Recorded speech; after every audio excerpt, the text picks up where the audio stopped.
Yo, what's going on? It's Luke, man. And over the past 5 years, I've helped many a guitar player develop their alternate picking technique with my online guitar school, Premium Guitar Coaching.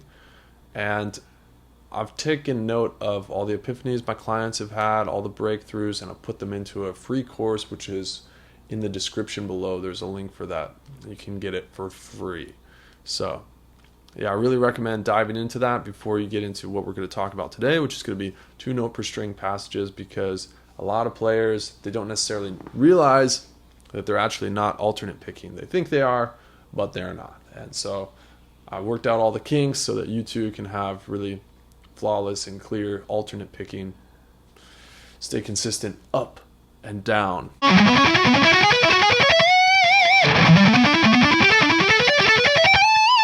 The Pentatonics. So the Pentatonic scale is cool, and the reason that I think it is cool is because it's consistent. You can use 3-note per string pentatonics,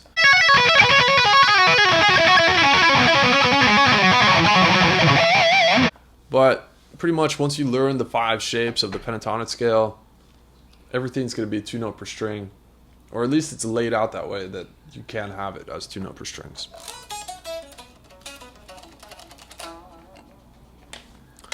And what I did with this intro piece is try to keep things major pentatonic, but something that people don't realize is that you can really use major and minor pentatonics, and you can use them in tandem all the time. I wanted to get that real traditional Japanese music sound, so that's why I went with the major pentatonics. And obviously the Joshi scale sounds very much Japanese as well.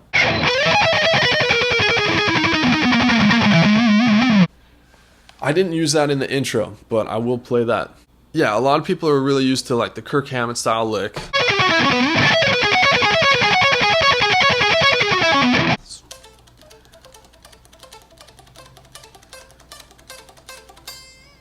And I don't really like it when Kirk Hammett plays it because I'm not a fan.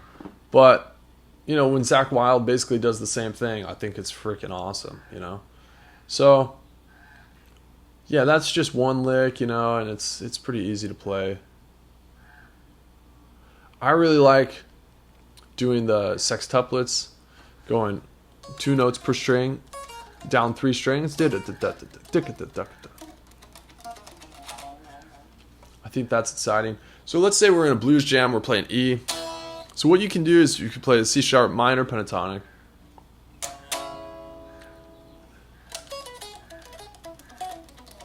And then you can play the E minor pentatonic.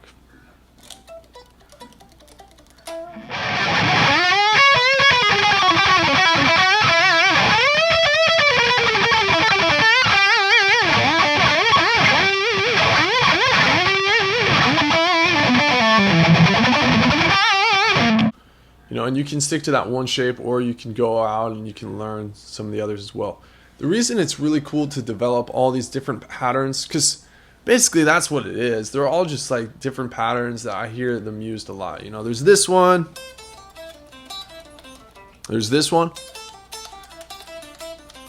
Right? We've all heard these, and it's cool to develop that, but then the idea is to switch over to the Joshi scale as soon as possible, because then you play the same stuff, you use the exact same patterns, it's the same picking mechanic, but it sounds so much cooler.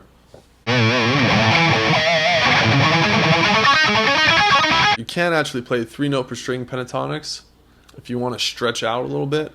Not everyone has the biggest pause. I'm learning that I actually have pretty large hands, and I think I'm like the Michael Phelps of guitar playing.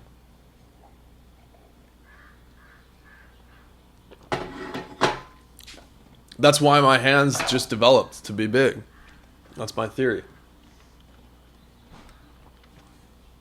Which is cool with me. Like my jiu-jitsu coaches, their feet are just because their toes have grown 4 inches longer than I see the average person's toes, It's kind of crazy. So it's a little adaptation, just like you're going to adapt to playing this really fast, which I recommend doing. Alright, yeah, so play the regular pentatonic, play the Joshi scale. Another thing you can do is open up with the unison stuff. If you stretch a little bit, you end up with the same note in the pentatonic scale.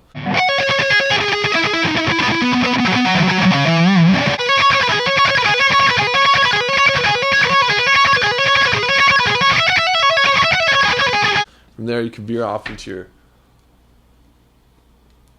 3-note per string scales, minor pentatonics. By the way, if you like the sound of the Joshi scale, you want me to do a video specifically explaining the scale, let me know, because I'll do it. But I won't do it if you don't let me know. That sounds fair to me. Alright, so as I said, yeah, been playing guitar for a while, helping guitar players out for a while, and so much so it drove me to make this free course completely for free. And it's yours. You just have to click the link in the description below, and you'll learn all kinds of things about alternate picking mastery so that you can play those clear, clean, and concise picking runs to impress your friends with and dazzle the inhabitants of a party. I'm just going to be completely honest with you. Nobody at the party cares about your alternate picking technique. They want to know if you can play Sublime's Santeria or not. Alright, I'm going to leave you with that tidbit and enjoy the rest of your day. Rock and roll!